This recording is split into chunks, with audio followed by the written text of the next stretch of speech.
ត្រកួនជាបន្លែខ្មែរមួយប្រភេទដែលប្រជាពលរដ្ឋរបស់យើងនិយមយកទៅស្លដូចជាស្លម្ជូរគ្រឿងឆានិងយកទៅធ្វើម្ហូបជាច្រើនទៀតតែអ្នកប្រហែលជាមិនដឹងទេថានៅក្នុង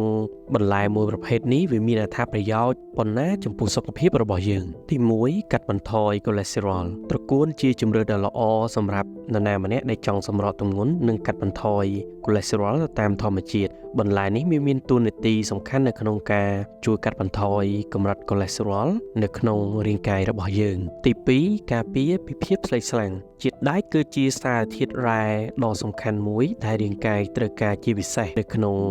កោសិកាឈាមក្រហមសម្រាប់បង្កើត hemoglobin ត្រកួនគឺសម្បូរទៅដោយជាតិដែកដែលមានអត្ថប្រយោជន៍បំផុតសម្រាប់អ្នកដែលមានភាពស្លេកស្លាំងឬក៏ខ្វះជាតិដែកជាពិសេសវាល្អ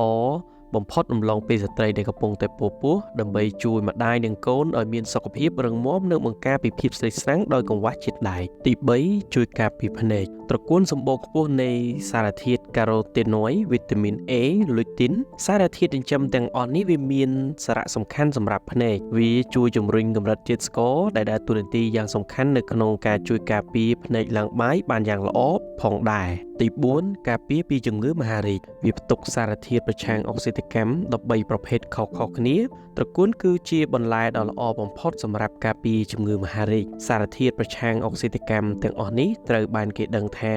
អាចលុបរ៉ាឌីកាល់សេរីចេញពីរាងកាយដូច្នេះវាជួយការពារកោសិកាមហារីកនិងជួយពង្រឹងកោសិកាធម្មជាតិបានយ៉ាងរឹងមាំដូច្នេះដើម្បីទទួលបានសុខភាពរឹងមាំនិងការពារពីជំងឺដែលបានរៀបរាប់ខាងលើសូមពុកម៉ែបងប្អូនទាំងអស់គ្នាកុំភ្លេចជ្រើសរើសញ៉ាំបន្លែមួយប្រភេទនេះឲ្យបានញឹកញាប់